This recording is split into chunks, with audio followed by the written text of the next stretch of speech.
अस्सलाम वालेकुम, कैसे हैं आप सब। उम्मीद करता हूं कि आप सब खैर आफियत से होंगे। दिस इज़ जैगम टूर और आप देख रहे हैं जैगम टूर प्लेटफॉर्म। ये मेरी वीडियो ज़रा ध्यान से सुनिएगा और एंड तक सुनिएगा। एक लड़की की, एक शादीशुदा लड़की की दुख भरी कहानी है और दर्द भरी कहानी है ये।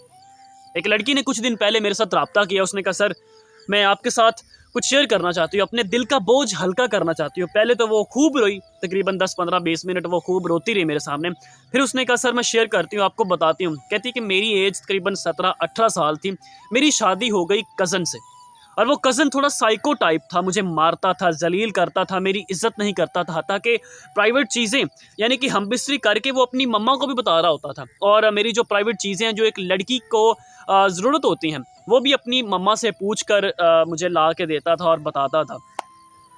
तो कहती सर इस टाइप का साइको था और मेरे घर वाले मुझे अपने घर वापस ले आए कि हमने नहीं रहने देना आपको यहाँ पर।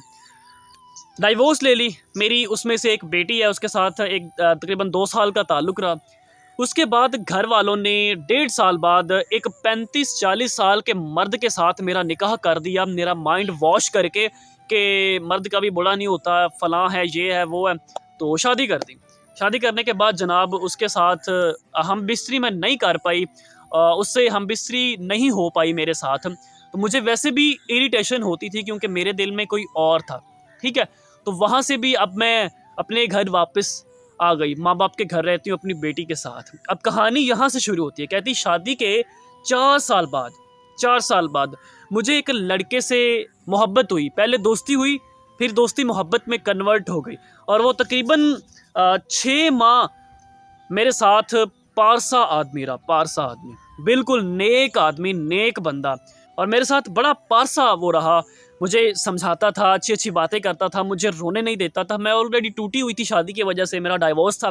तो उसने मुझे संभाला, सहारा दिया और वो सहारे को मैं सिंसियर समझ बैठी और उससे मोहब्बत होगी।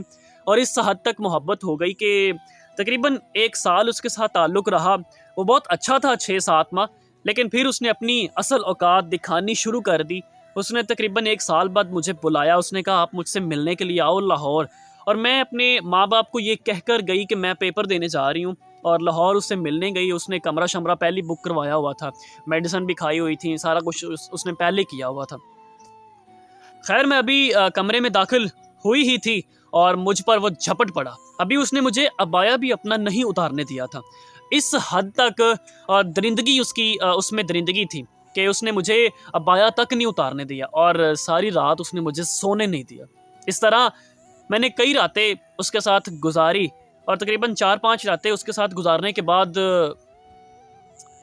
उसने मुझे ब्लॉक कर दिया और मुझे कहता है कि मैं शादी कर रहा हूँ एक अच्छी और नेक औरत के साथ, एक बहुत ही प्यारी औरत, लड़की है, शरीके हयात है मेरी, उसके साथ मेरी शादी हो रही है, तो मैं आपको ब्लॉक कर रहा हूँ, आप मेरे काबिल नहीं हो, मेरी मोहब्बत के लायक नहीं हो, मेरे लायक नहीं हो, ठीक है। आप बद किरदार हो, आप मेरे साथ सो सकती हो तो आप किसी और के साथ भी सो सकती हो।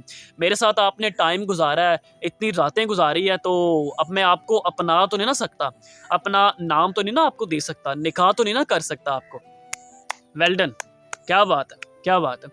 मैं आपको इतना बताता हूँ, मुझे सुनने वाली सारी लड़कियाँ ज़रा ध्यान से मेरी बात को सुने।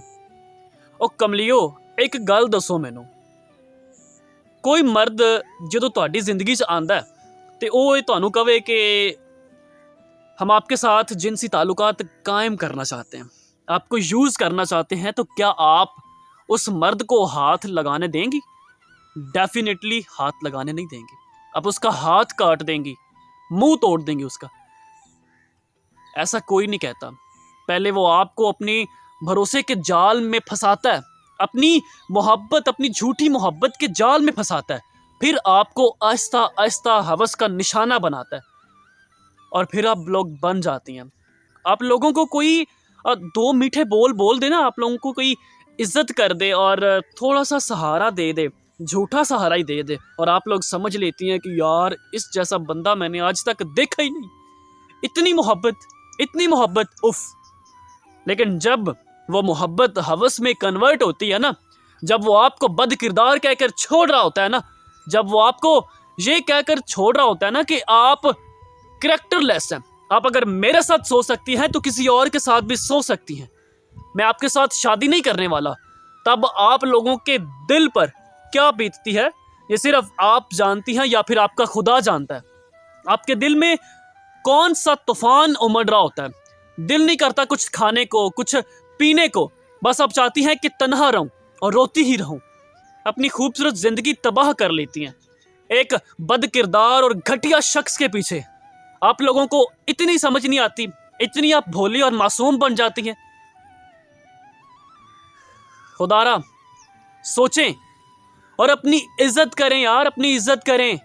निकाह से पहले 1 मिनट भी किसी पर भरोसा मत करें।